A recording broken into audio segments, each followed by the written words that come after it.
जी, आपकी लंबी कविता आत्मिका मेरे सामने है, जो आत्मकथात्मक कविता है। जी हाँ। और इसमें आपने कुछ पंक्तियां कही हैं प्रेम के बारे में।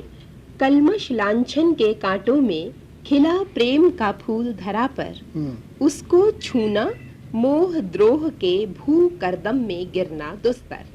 प्रेम का फूल है, लेकिन ये कलमश और लांछन के कांटों से घिरा हुआ। ये कलमश और लांछन क्या? ये कलमश और लांछन आज के धरती के जीवन की स्थितियां हैं, जबकि आदमी प्रेमियों पर उंगली उठा लगाना चाहता है और उनको सोचता है कि ये केवल एक पंख में सने हुए लोग हैं, वो प्रेम की ऊंची कल्पना नहीं कर सकता। मैं बहुत किशोरावस्था में ही कविता के प्रति आकर्षित हो गया था और सौंदर्य की प्रतिनिधि कविता को मैंने उपमा दी है स्त्री से, क्योंकि वो भी सौंदर्य की प्रतिनिधि है। सौंदर्य तो हिमालय के अंचल में पैदा होने के कारण मेरे घर का मेहमान रहा है सदैव से। जी हाँ। तो मैं ये कहना चाहता था कि भाई, अगर प्रेम की जो अवस्था आज है, जो स्थिति आज है, वो तो द्रोह से, मोह से, लांछन के कदम से घिरी हुई है। वो कभी सार्थक होगी? मैंने हमेशा स्त्री के लिए लिखा है कि उसका हृदय तो तिजोरी में बंद है। जी। उसको तो ऐसा होना चाहिए जैसे फूल अपने नाल से बंधा रहता है, वैसे स्त्री को अपने प्रियजन से तो बंधा रहना चाहिए घर से, लेकिन अपने हृदय की सौरभ जैसे फूल समस्त लोगों को देता है, वैसे स्त्री को अपनी भावना समस्त लोगों को देनी चाहिए, जिससे कि भावना का आदान प्रदान हो सके। क्योंकि स्त्री का सबसे सुंदर हिस्सा देह नहीं है, उसकी भावना है। लेकिन पंत जी क्षमा करें, इतनी भावना होते हुए और स्त्री को इतना बड़ा महत्व आपने दिया है। आपकी कविता हम देखते हैं, भावी पत्नी के प्रति भी कविता पढ़ी, और इसके अलावा एक 20वीं शताब्दी में नारी को एक बिल्कुल नया रूप देने की जब हम बात करते हैं, तो आपकी कविता की पंक्ति बार बार दोहराई जाती है, देवी माँ सहचरी प्राण। इस तरह से आपने नारी के रूप को देखा, लेकिन फिर भी विवाह नहीं किया, नहीं कोई प्रेम प्रसंग हम सीधा जोड़ पाते हैं आपसे। नारी को अपने जिंदगी से इतना छूता आपने कैसे रख दिया? मैंने नहीं रखा, वो परिस्थितियों ने रखा। मैं पहाड़ पर पैदा हुआ हूँ, वहाँ तो स्त्री पुरुष दो अलग अलग धाराओं की तरह, यहाँ तो गंगा जमुना मिल जाती हैं, वहाँ कभी नहीं मिलते। ये तो गांधी जी के आंदोलन के बाद लड़कियाँ रास्ते पर चलने लगी, नहीं तो वो तो घर के अंदर बंद रहती थी। तो वहाँ तो ऐसा संभव ही नहीं था कि उनकी ओर आकर्षण हो। लेकिन ये जो मैंने कविता लिखी है, तो मैंने बहुत प्रौढ़ावस्था की लिखी है। तब तक मैं बहुत कुछ सोच विचार कर चुका था प्रेम पर, स्त्री पुरुषों के संबंध पर। तो ये तो मेरी तब की कविता है। तब मैंने लिखा है कि भाई, प्रेम तो अभी इस पृथ्वी पर फूल की तरह खिल ही नहीं पाया है, उसको तो द्रोह और मोह के जो कांटे हैं और जो पंख है लांछन का, वो उसे पनपने ही नहीं देता। इसमें मेरा व्यक्तिगत कुछ नहीं है, ये तो मानव जीवन का तब का इतिहास है और अब भी ये इतिहास है। और कभी मैं बहुत अच्छी तरह जानता हूँ कि मनुष्यता का विकास तभी होगा जब स्त्री स्वतंत्र होकर इस धरती पर विचर सकेगी, उसे भय नहीं रहेगा।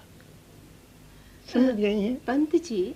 लेकिन इतने संवेदनशील कवि में और जो संवेदना का पुंज मानता हो स्त्री को, और एक सहगामिनी की इच्छा होती है हर एक व्यक्ति के भीतर, तो वो जब नहीं, किसी भी वजह से नहीं हुई, चाहे परिस्थिति की वजह से नहीं हुई पूरी, तो क्या एक उसकी छटपटाहट आपकी कविता में नहीं उभरी होगी? खूब उभरी है। आप तो जानते हैं मेरी कविता में ग्रंथि में है, उच्छ्वास में है, आंसू में है। और मैंने स्त्रियों पर मैं तो बहुत स्त्रियों को प्यार करता हूँ। ये दूसरी बात है, किसी स्त्री को अपना नहीं सका।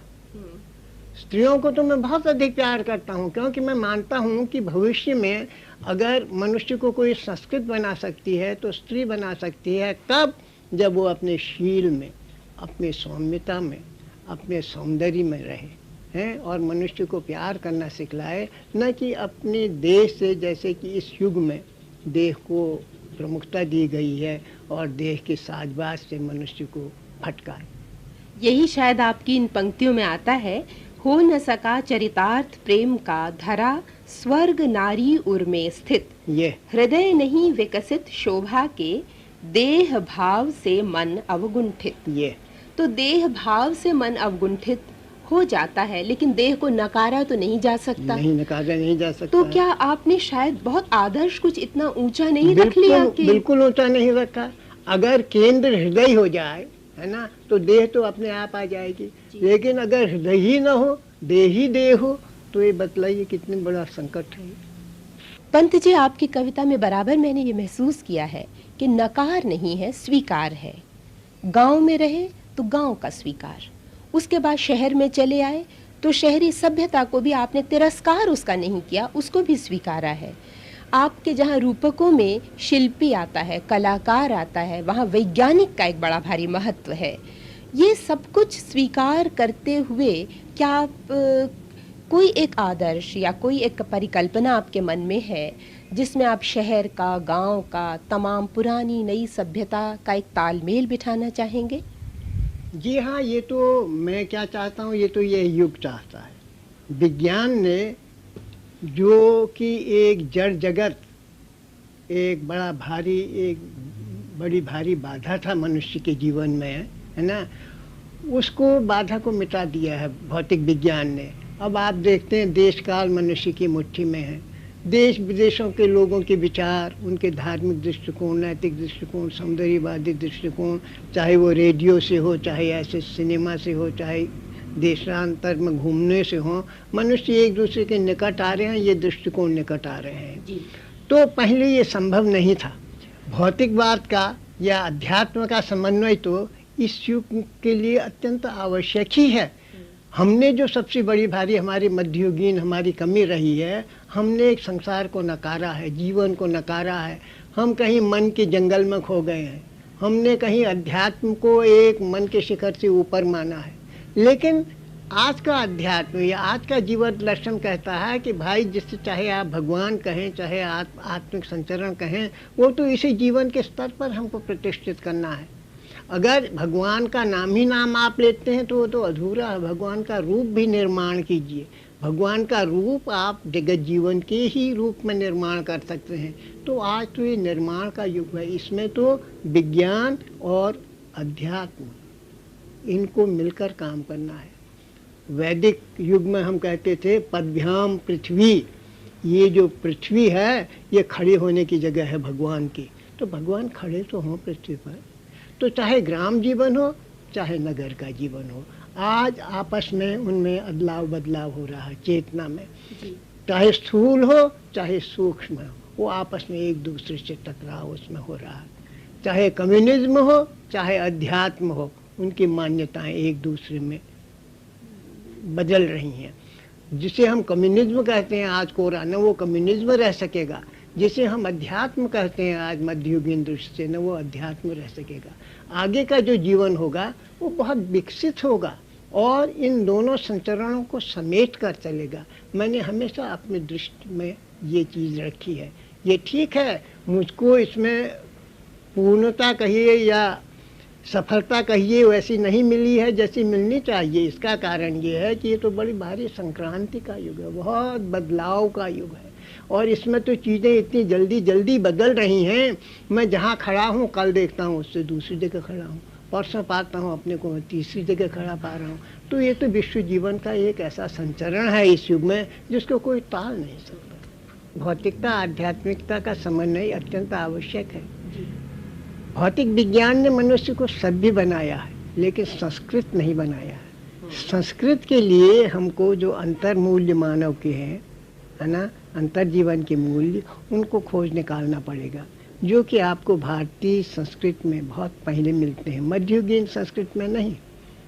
तो इसलिए ये जो समन्वय विज्ञान और अध्यात्म का होगा, वो न विज्ञान ही रहेगा न अध्यात्म ही रहेगा, वो एक नई मानवीय संस्कृत में वो विकसित होगा। इसलिए मैं सोचता हूँ कि ये समन्वय अत्यंत आवश्यक है। विज्ञान ने देखिए ऐसी ऐसी रोशनियां दी हैं, प्रकाश दिए हैं कि भीतर के जगत बाहर के जगत का अंधकार एकदम आप हर सकती हैं। कोई ऐसा प्रकाश नहीं दिया कि भीतर के जगत का अंधकार हरे, मनुष्य के हृदय का अंधकार हरे। तो इसके लिए तो आपको अंतर्जीवन के मूल्यों को ही खोजना पड़ेगा, जो कि आपके पास अध्यात्म में है। इसलिए ये समन्वय अनिवार्य है, पश्चिम के जगत के लिए भी, पूर्व के जगत के लिए भी। हमको विज्ञान के मूल्य ग्रहण करने हैं, उनको भारतीय अध्यात्म के मूल्य ग्रहण करने हैं, और इससे एक नई मानवता के निर्माण में मुझे ऐसी आशा है कि बहुत सहायता मिलेगी। शायद यही है जो आपने कविताएं लिखी हैं मार्क्स के प्रति, गांधी के बिल्कुल प्रति, ठीक, अरविंद के प्रति, बिल्कुल वो ठीक। उन सब का एक मेल इकट्ठा हो। मार्क्स का बहुत बड़ा एक इस युग के लिए दान है ना, उसने जो दृष्टि दी है, वैज्ञानिक दृष्टि। और श्री अरविंद ने तो भारतीय समस्त दर्शन को मत कर उसको आज के युग के अनुरूप बना दिया है। विवेकानंद ने भी ऐसा किया है। गांधी जी ने तो उसको कर्म की भूमि पर उतार दिया है। तो मैं तो गांधी जी को इस तरह से सबसे संपूर्ण एक तरह से आज के युग के लिए प्रतिनिधि मानता हूँ। जी पंत जी, आपने एक बड़ा एकाकी जीवन बिताया है, लेकिन साथ ही आपका मित्र समुदाय भी बहुत बड़ा रहा है। हाँ। दोस्तियां बनी, दोस्तियां टूटी, उनका प्यार, उनकी खलिश दोनों आपने पाई। उसके बारे में कुछ कहें। बातें मैंने तो कभी एकाकी अनुभव ही नहीं किया, आपसे सच कहता हूँ। इतना ऊहापोह मेरे मन में, इतना आंदोलन इस युग के विचारों का मेरे मन में रहा है, मैंने कभी अपने को एकाकी अनुभव नहीं किया। और मेरे जो चारों ओर मित्र थे वो भी इस युग के एक एक तरह से अपने अपने विभिन्न विभागों के प्रतिनिधि रहे हैं। प्रसाद जी थे और उन्होंने कामायनी देकर इस भौतिक युग को एक अंतर्दृष्टि देने का प्रयत्न किया है। निराला तो आप सभी लोग जानते हैं, निराला मेरे बहुत बड़े मित्र रहे हैं, लेकिन हम बहुत ही अलग अलग अपने स्वभाव के रहे हैं। लेकिन स्वभाव से मित्रता में कोई फर्क पड़ता नहीं। निराला जी हमारे युग के प्रतिनिधि कवियों में रहे हैं, छायावाद के। ऐसे ही महादेवी रही हैं। महादेवी की जो गीत भावना है वो तो अद्वितीय रही है। हम सब लोगों से मैं कहता हूँ महादेवी जी छायावाद की नवनीत रही हैं, माखन रही हैं। इतनी मिठास, इतनी वेदना उनमें है और इतना सौंदर्य बोध उनके काव्य में मिलता है। उसके बाद छायावादोत्तर कवि आते हैं। बच्चन तो मेरा बहुत ही बड़ा मित्र रहा। मैं उसके घर में इतना रहा हूँ कि बहुत ज़्यादा रहा हूँ। और वैसे छोटे मोटे मतभेद बराबर होते रहते हैं मित्रों में, लेकिन इससे हमारी मित्रता को कोई वो नहीं पड़ता। तेजी जी और बच्चन मेरे बहुत परम मित्रों में मैं मानता हूँ, सब कवियों में। नरेंद्र तो मेरा छोटा भाई सा रहा है, उसकी भी अपनी एक भावना का संसार रहा है। बच्चन, नरेंद्र, दिनकर को कौन भुला सकता। इस युग का सूर्य हूँ मैं कहता है, तो सूर्य तो दिनकर रहे ही है। तो हमारा जो युग था बात है उसमें एक से एक, जिन्हें अंग्रेजी में ल्यूमिनरी कहते हैं, प्रकाश केंद्र, वो रहे हैं। और इससे मैं अपने को बहुत सौभाग्यशाली मानता हूँ। पंत जी, अगर आपको जिंदगी दोबारा पूरी की पूरी जीने को मिले, कौन सी ऐसी इच्छा है जो अपूर्ण रह गई, उसे ज़रूर पूरा करना चाहेंगे? मैं चाहता हूँ कि ये संसार से विषमता मिट जाए। मैं चाहता हूँ कि संसार मनुष्य के रहने के लायक हो जाए। ये धरती मानवीय हो जाए। इसमें स्त्री पुरुषों का चाहे संबंध हो, चाहे पुरुष पुरुष का संबंध हो, एक इस तरह का संतुलित और इस तरह का एक सजीव संबंध बन जाए, जो हम स्वर्ग की कल्पना करते हैं वो धरती पर ही साकार हो जाए। और ये तो बिल्कुल निश्चय है, स्वर्ग और कहीं नहीं है, मनुष्य के भीतर है। उस मनुष्य को अपने भीतर के स्वर्ग को इस धरती पर प्रतिष्ठित करना है। समस्त आगे आने वाले प्रयत्न इसी ओर हैं। ये आज जो इतना संक्रांति का युग, इतना बदलाव दिखता है और ऐसे न्यूक्लियर वेपन्स बन रहे हैं, ये बन रहे हैं, ये बन रहे हैं, ये तो जैसे कि पतझड़ आता है ना, बसंत से पहले सब पत्ते झड़ते हैं।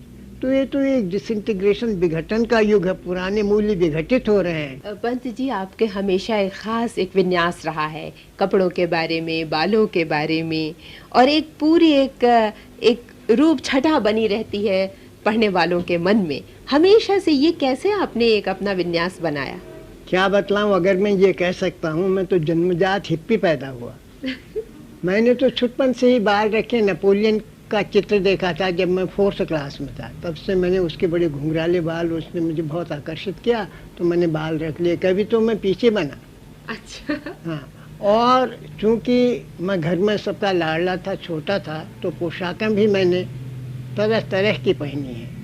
मेरे कोट भी ख़ास ढंग के होते थे और टाई भी मैं पहनता था और टोपी भी तरह तरह की पहनता था। मखमल के कपड़े मुझे बहुत पसंद थे, मखमल के कपड़े बहुत पहनता था मैं। लेकिन फिर ऐसा हुआ कि जब मैं साहित्यिक क्षेत्र में आया और वहाँ इलाहाबाद में एक बार द्विवेदी मेला हुआ, तो उसमें मेरे मित्रों ने मेरे गले की टाई खींच के फेंक दी।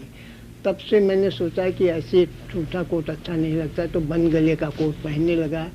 और अब तो मैं बात ये वृद्धावस्था में जितना सादगी हो सकती है पोशाक में, वेशभूषा में, उतना सादगी पसंद करता हूँ।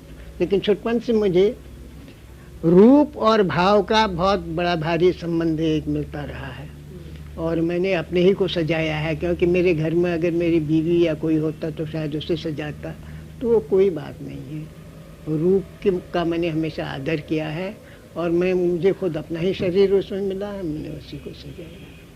मैं और क्या कह सकता हूँ उसमें। एक छोटी सी आपको मैं रचना भी अपनी सुना दूँ। नवदृष्टि। खुल गए छंद के बंद, प्रास के रजत पाश, अब गीत मुक्त और युग वाणी बहती अयास।